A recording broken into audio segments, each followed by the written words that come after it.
দর্শক কি বলবেন এ সম্পর্কে? গরুও বর্তমানে ডাক্তার হয়ে গেছে, অবস্থা দেখে এই বোঝা যাচ্ছে।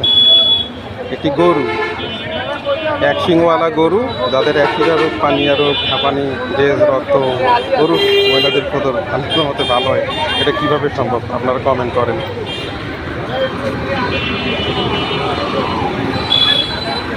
মাঝে মাঝে দেখা যায় এখানে দাঁড়িয়ে থাকে একটি শিং মাত্র। এটা কাজ কি কাকা? এটা কাজ কি? তো এটা কি মানত করা লাগে আপনার কাছে নাকি? তাবিজ? তো গরুর কাজ কি? হ্যাঁ, আচ্ছা। মামু আসলে